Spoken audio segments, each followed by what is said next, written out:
ہم اپنے تمام ناظرین کو اپنے چینل ناول کلاؤڈ پہ خوش آمدید کہتے ہیں۔ عداوت ریاض عاقب کوہلر کے قلم سے نکلی محبت کی ایک ایسی داستان جو خاندانی نفرت سے شروع ہو کر ایک لازوال محبت پر اختتام پذیر ہوئی۔ تو چلیے ہم اپنی کہانی کی طرف چلتے ہیں۔ صبح اچانک اس کے کانوں میں شناسہ آواز پڑی۔ اس نے مڑ کر دیکھا تو حیران رہ گیا، وہ ارم تھی۔ مردوں اور عورتوں کی جگہ کو علیحدہ کرنے کے لیے درمیان میں کناتیں لگائی گئی تھیں اور ایک جگہ پر آمد و رفت کے لیے دروازہ چھوڑا گیا تھا۔ وہ اس دروازے کے قریب کھڑی اسے آواز دے رہی تھی۔ وہ خوشگوار حیرت سے اس کی جانب بڑھ گیا۔ ارم کو دیکھ کر نیہا حیران رہ گئی تھی۔ اس کے وہم و گمان میں بھی نہیں تھا کہ وہ اس کے لیے ولیمے میں شرکت کا سوچ بھی سکتی ہے۔ وہ ہمیشہ سے اسے ناپسند تھی، شاید اس وجہ سے کہ وہ سبحان کو پسند کرتی تھی، اور دشمن کا دوست ہمیشہ دشمن ہوا کرتا ہے۔ اور پھر اس نے سبحان کے ساتھ مل کر جو اسے نقل کے الزام میں بے عزت کروایا تھا وہ اسے کبھی بھول بھی نہیں سکتا تھا۔ البتہ سبحان سے شادی کی بات پر ان دونوں میں ایک دو دفعہ گفتگو ہوئی تھی، وہ بھی چونکہ دونوں کا فائدہ اس شادی کے نہ ہونے میں تھا، اس لیے انہوں نے ایک دوسرے کی ذات کو برداشت کر لیا تھا۔ مگر اس وقت وہاں اس کی موجودگی نیہا کی سمجھ میں نہیں آئی تھی۔ وہ جانتی تھی کہ ان دونوں کی شادی ارم کے لیے بہت صدمے کا باعث تھی، پھر بھی اس طرح ولیمے میں آ جانا نہ جانے کیا معنی رکھتا تھا۔ اس کا مقصد جاننے کے لیے وہ اس کی طرف بڑھی۔ اسی وقت سبحان کی ماں نے عورتوں کو کھانے کی میز کی طرف بلا لیا تھا۔ ایک ہلچل سی مچ گئی۔ ارم کھانے کی میز کی طرف بڑھنے کے بجائے مردانے حصے کی طرف بڑھ گئی۔ وہ بھی اس کے پیچھے چل پڑی۔ وہ پردہ اٹھا کر دوسری طرف غائب ہو گئی۔ نیہا واپس مڑنے لگی کہ اس کے کانوں میں ارم کی آواز پڑی، صبح۔ وہ سبحان کو پکار رہی تھی۔ وہ تجسس کے ہاتھوں میں وہیں رک گئی، جانے عشق کے مارے ایک دوسرے سے کیا گلے شکوے کرنے والے تھے۔ اچانک ایک خوشی کی لہر اس کے بدن میں دوڑ گئی۔ اسے خیال آیا کہ ان دونوں کی شادی کا جتنا نقصان سبحان کو ہوا تھا اتنا اسے نہیں ہوا تھا۔ وہ تو کسی کو بھی پسند نہیں کرتی تھی، جبکہ سبحان تو ارم سے شادی کرنا چاہتا تھا۔ یہاں بھی وہ سبحان سے کم درجے نقصان میں رہی تھی۔ ارم تم؟ اس کے کانوں میں سبحان کی حیرانی بھری آواز آئی۔ کیوں؟ تمہیں خوشی نہیں ہوئی؟ ارم کے لہجے میں افسردگی ابل رہی تھی۔ یہ بات نہیں ہے، سبحان جلدی سے بولا۔ میں تو بس حیران رہ گیا ہوں، میں سوچ بھی نہیں سکتا تھا کہ تم آؤ گی۔ تو کیا کرتی، تمہارے بغیر رہ بھی تو نہیں سکتی نا۔ تمہیں تو اتنی پیاری، خوبصورت اور پرکشش لڑکی مل گئی ہے۔ شاید دوسروں کے لیے وہ ایسی ہی ہوگی، مگر میرے لیے وہ پہلے سے بڑھ کر واہیات، بیہودہ، بدتمیز اور غلیظ ہے۔ یقین کرو، گھن آتی ہے مجھے اس کے وجود سے۔ اگر میرے بس میں ہو تو اس کا گلا گھونٹ دوں۔ سبحان کی نفرت بھری آواز نے اس کی سماعت میں زہر انڈیلا۔ میرے لیے تو تم اس سے بڑھ کر ہو۔ نفرت بھرے انداز میں ایک جانب تھوکتے ہوئے اس نے خود کلامی کی۔ ارم پوچھ رہی تھی، صبح کب تک تمہاری طلاق ہو جائے گی؟ مجھے نہیں پتا یار، یہ دادا جان کی مرضی پر منحصر ہے کہ وہ کب اپنے بچوں کے نام جائیداد وغیرہ کرتے ہیں۔ میں ایک خاص بات کرنے آئی تھی۔ ارم کی آواز سرگوشی میں تبدیل ہو گئی اور اس نے دائیں بائیں دیکھ کر سبحان کو کنات کے قریب کھینچ لیا۔ بولو، اور اتنی رازداری کس لیے؟ سبحان کی حیرت بھری آواز ابھری۔ نیہا بھی پرتجسس انداز میں جلدی سے کنات کے قریب ہو گئی تھی۔ صبح میں ایک ایسے ڈاکٹر کو جانتی ہوں جس کے پاس ایسا زہر ہے کہ اگر کسی کو بھی چند دن مسلسل کھلا دیا جائے تو ہارٹ اٹیک ہو جاتا ہے، اور پوسٹ مارٹم کی رپورٹ میں بھی موت کی وجہ ہارٹ اٹیک ہی آتی ہے۔ ارم کی بات سرگوشی سے بڑھ کر نہیں تھی، لیکن وہ چونکہ کنات کے بالکل ساتھ کھڑی تھی اس لیے اسے سننے میں کوئی دشواری پیش نہیں آئی تھی۔ تو سبحان نہ سمجھنے والے انداز میں بولا، تو یہ کہ تم اپنے دادا… بکواس بند کرو ارم، شرم آنی چاہیے تمہیں، وہ میرے دادا جان ہیں، میرے والد کے محترم باپ ہیں، ایسا سوچنے سے پہلے مر جانا پسند کروں گا۔ سبحان نے اسے سختی سے جھڑکا۔ اچھا ٹھیک ہے ٹھیک ہے۔ ارم نے غالباً اس کے ہونٹوں پر ہاتھ رکھ دیا تھا۔ اگر دادا جان نہیں تو نیہا تمہاری دشمن نمبر 1 ہے نا۔ اسے…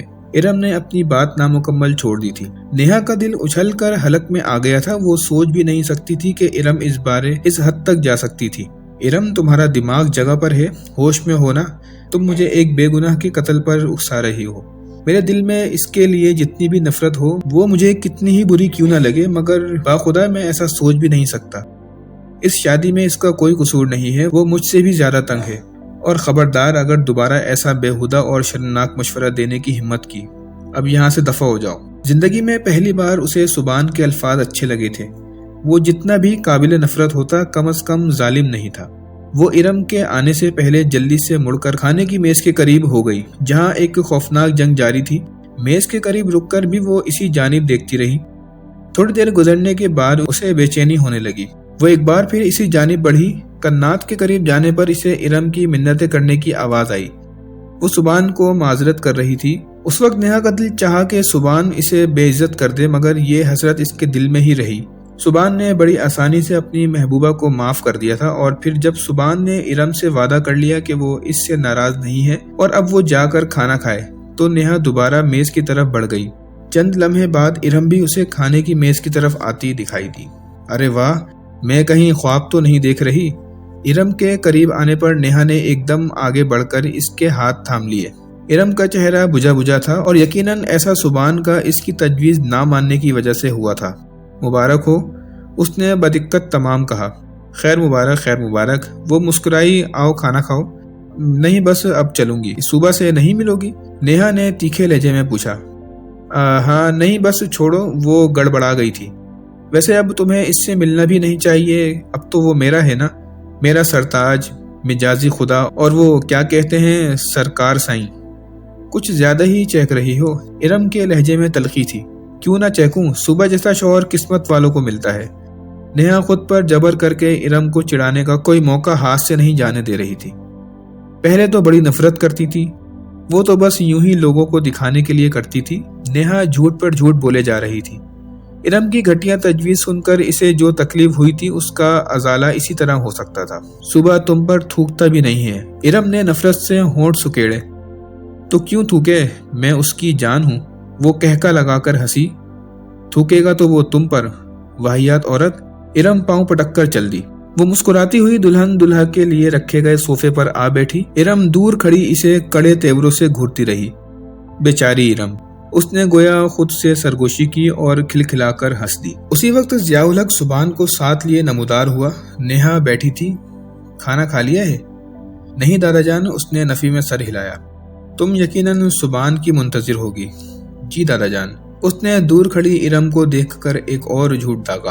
अच्छा बैठो, इकट्ठे खाना खाते हैं, दादा ने कहा, और वो बैठ गए। ज़ियाउल हक ने वेटर को बुलाकर खाना लाने को कहा। उन्हें इकट्ठा बैठे देखकर इरम भी इनकी तरफ मुतवज्जा हो गई थी। वो इरम को जलाने का अच्छा मौका था। नेहा खुद पर जबर करके सुबान की जानिब सिमट गई। सुबान के दूसरी जानिब दादा जान बैठा था। वो उन दोनों के दरमियान फंस कर रह गया था। दादा की मौजूदगी में वो कुछ कहने की हालत में भी नहीं था। बेरे ने इनके सामने खाने के बर्तन सजा दिए। नेहा ने दादा के लिए एक प्लेट में बिरयानी डाली। ज़ियाउल हक कहने लगा, वैसे मेरा तो कहना है कि नए दुल्हा दुल्हन को एक ही प्लेट में खाना चाहिए। जी दादा जान, नेहा ने सूरत से कहा, जबकि सुबान खून के घूंट भरकर रह गया था। इरम इन्हीं की तरफ मुतवज्जा थी। नेहा ने कहा, दादा जान, शौहर और बीवी को चाहिए कि पहला निवाला भी एक दूसरे को खिलाएं, है ना? अरे वाह, ज़ियाउल हक खुशी से झूम उठा था। मेरी गुड़िया तो बहुत समझदार हो गई है। जी दादा जान, कहकर उसने चावलों का चम्मच भरकर सुबान के मुंह की तरफ बढ़ाया और दादा की मौजूदगी में वो जहर उसे चबाना पड़ा। इरम इस मंजर की ताब नहीं ला सकी थी। वो फौरन पीछे मुड़ी और वहां से निकल गई, और इस तरह नेहा का मकसद पूरा हो गया था। सुबान ख्वाबगाह में दाखिल हुआ। नेहा बेड पर बैठी अपने जेवरात उतार रही थी। दिन भर पहने भारी लिबास और इतने ज्यादा जेवरात ने इसे थका दिया था। तुम यहाँ क्यों बैठी हो? सुबान ने जहरखन लहजे में पूछा। नजर नहीं आ रहा क्या कर रही हूँ? आज तुमने सोफे पर मरना है, समझी? उठो यहाँ से। ये लो तुम्हारा हीरे जवाहरात से मुलज़्ज़ा बेड। तंज़ अंदाज में कहते हुए वो सोफे पर जा बैठी। और तुम्हें कल मैंने बड़ी वजाहत से समझाया था कि मुझसे दूर होकर बैठा करो। तुम फिर मेरे साथ चिपकी जा रही थी। और ये शौहर बीवी को अपने हाथों से खाना खिलाना चाहिए। इसने मुंह बिगाड़ कर नेहा की नकल उतारी। वो तुर्की बतुर्की बोली, घिन आती है मुझे तुम्हारे वजूद से, लेकिन इस वक्त मैं तुम्हारे किसी प्यार को जला रही थी। मैं किसी को पसंद करता हूँ और कौन मुझसे मोहब्बत करता है, तुम्हें इससे क्या? सुबान ने हैरानी से पूछा। भाड़ में जाएं तुम्हें चाहने वाले और साथ तुम भी। परवाह करती है मेरी जूती, तो फिर ये जलाने वगैरह की बोंगियां क्यों मार रही हो? मिस्टर सुबान, मैंने आज इत्तेफाक से तुम्हारी और इरम की सारी गुफ्तगू सुन ली थी। तुम लोग इस हद तक गिर सकते हो मैं सोच भी नहीं सकती। होश में हो? कौन सी गुफ्तगू? वही बकवास जो तुमने कन्नात के साथ खड़े होकर की थी, और वही बकवास के इरम साहिबा के साथ मिलकर तुम मुझे और दादा को नुकसान पहुंचाना चाहते हो। लेकिन मैं तुम्हें छोड़ूंगी तो नहीं, मैंने सारी गुफ्तगू रिकॉर्ड कर ली है। इसने सरीहन झूठ बोलते हुए अपना कीमती मोबाइल सुबान की आंखों के सामने लहराया।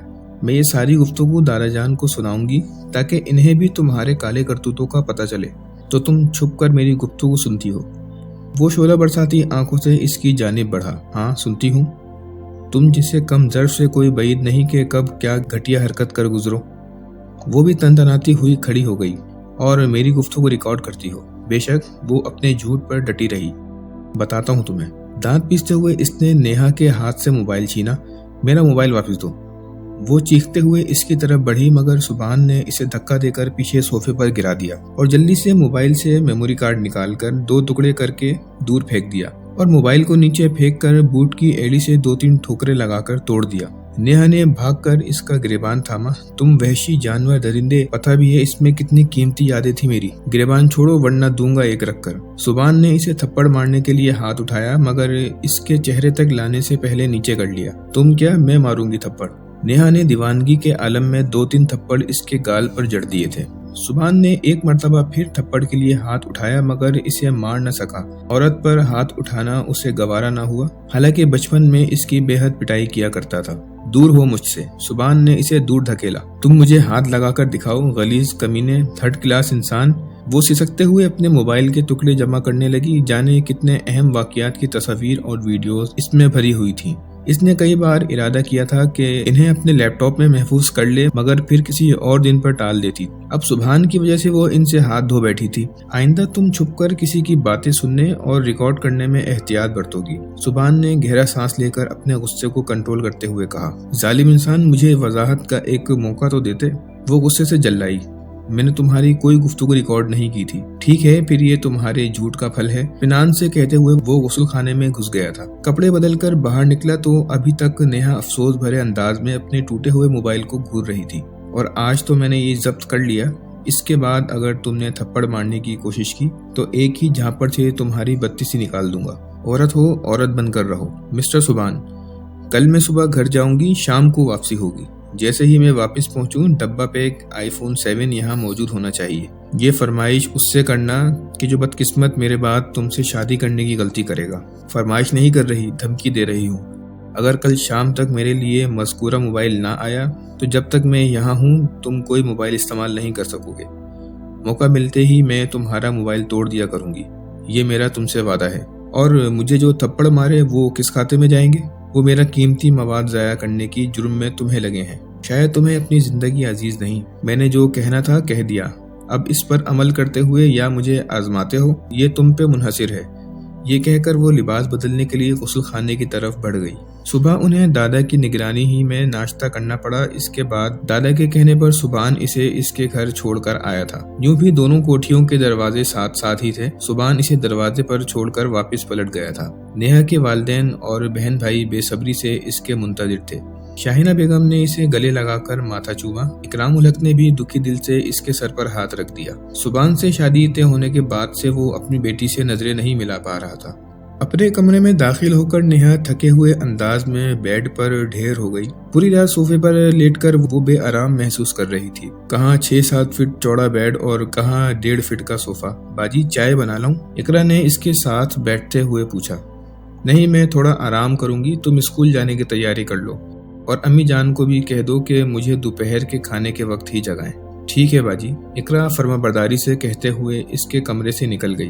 अपने बेड के मानूस लम्स और ख्वाबगाह के राजदार माहौल ने जल्द ही इसे नींद की वादियों में पहुंचा दिया था। दोबारा इसकी आंख इकरा की आमद पर ही खुली थी। वो स्कूल से वापस लौट आई थी। बाजी उठो ना, कब तक सोती रहोगी? वो अंगड़ाई लेते हुए उठ बैठी। छोटी कसम से बहुत अच्छा ख्वाब देख रही थी। क्या सुभान भाई को देख रही थी? इकरा ने शरारत से पूछा। मार खाओगी मुझसे? नेहा ने आंखें निकाली। वैसे आप हनीमून पर कब जा रहे हैं बाजी? मेरा ख्याल है तुम्हारी तबीयत दुरुस्त करना पड़ेगी। नेहा गुस्से में कहते हुए उठी और इकरा भागते हुए कमरे से बाहर निकल गई। नेहा खफीफ सी मुस्कुराहट के साथ गुस्ल खाने की तरफ बढ़ गई। नहाकर इसने कपड़े बदले और खाने की मेज की तरफ बढ़ गई। शाहिना ने इसकी पसंद के खानों से मेज भरी हुई थी। अम्मी जान, इतना कौन खाएगा? माँ के गले में बाहें डालकर नेहा ने इसका गाल चूमा और इसके करीब ही बैठ गई। इकरा जल्दी से बोली, कुछ हम खा लेंगे और कुछ सुभान भाई के लिए भेज देंगे। अम्मी जान, ये इकरा की बच्ची सुबह से तंग कर रही है, पिटेगी मुझसे। इकरा, बुरी बात बेटा, शाहिना ने इसे डांटा। माँ जी, मैं तो बस मजाक कर रही हूँ, इकरा मुंह बसोरते हुए बोली। नेहा ने कहा, मजाक के लिए तुम्हें इसी कमीने का नाम सूझता है? اب میں تو اس کے بارے میں ایسا کچھ نہیں کہہ سکتی، وہ تو میرے پیارے اور ہینڈسم سے بہنوئی ہیں۔ اچھا فضول باتیں نہیں اور کھانا کھاؤ۔ شاہینہ نے ایک بار پھر اقرا کو جھڑکا۔ کھانے کے بعد اقرا برتن سمیٹنے لگی اور شاہینہ بیگم نیہا سے حال احوال پوچھنے لگی۔ گو گھر میں کام والی موجود تھی، مگر باورچی خانے کے کام شاہینہ بیگم خود کرتی یا اپنی بیٹیوں سے کرواتی۔ وہ بہت زیادہ صفائی پسند تھی اور ملازمہ کے ہاتھ کا پکا پسند نہیں کرتی تھی۔ سبحان اپنی نئی گاڑی لے کر گھر سے باہر نکل گیا تھا۔ ڈبل کیبن ٹویوٹا اس کی پسندیدہ گاڑی تھی۔ عام کاروں کے مقابلے میں یہ پہاڑی علاقے کے لیے بہت موزوں تھی اور وہ ہر سال کسی نہ کسی پہاڑی اسٹیشن پر ضرور جایا کرتا، کبھی دوستوں کے ہمراہ، کبھی اکیلا۔ احمد، حمزہ اور اختر کو ان کے گھر سے اٹھا کر وہ لانگ ڈرائیو پر نکل گیا۔ دوپہر کا کھانا انہوں نے لاہور سے باہر سڑک کے کنارے بنے ایک ہوٹل میں کھایا تھا۔ وہ سپہر ڈھلے واپس لوٹے تھے۔ دوستوں کو ان کے گھر پر اتار کر وہ اپنے گھر کی جانب مڑا تو اچانک ایک سرگوشی کرتے ہوئے اس کے دماغ میں نیہا کی آواز پڑی۔ فرمائش نہیں کر رہی، دھمکی دے رہی ہوں۔ اگر کل شام تک میرے لیے مذکورہ موبائل نہ آیا تو جب تک میں یہاں موجود ہوں تم کوئی موبائل استعمال نہیں کر سکو گے۔ موقع ملتے ہی میں تمہارا موبائل توڑ دیا کروں گی، یہ میرا تم سے وعدہ ہے، کمینی۔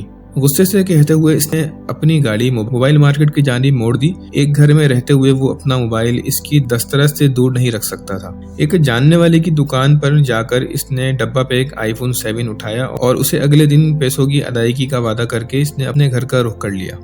گیراج میں گاڑی روک کر وہ نیچے اترا تو دادا جان کو بے قراری سے ٹہلتے پایا۔ شام کی اذان ہو رہی تھی۔ بیٹا دلہن کو کس وقت لاؤ گے؟ دادا جان نے اسے دیکھتے ہی پوچھا۔ رات کا کھانا تو وہ اپنے گھر پر ہی کھائے گی دادا جان، تو عشاء کی نماز پڑھ کر لے آئیں گے۔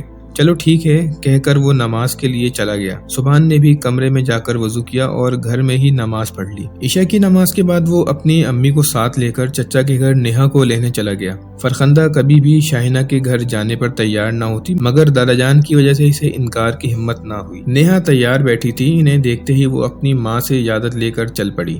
دونوں ماں بیٹے اس سے کوئی بات چیت کیے بغیر اسے واپس لے کر آ گئے۔ نیہا آتے ساتھ اپنے کمرے میں گھس گئی۔ سبحان کچھ دیر ٹی وی لانچ میں بیٹھا رہا۔ جب اسے نیند آنے لگی تو اٹھ کر کمرے میں گھس گیا۔ بیڈ پر سونے کی باری نیہا کی تھی۔ وہ بیڈ پر بیٹھی بڑے مزے سے نئے موبائل سے کھیل رہی تھی۔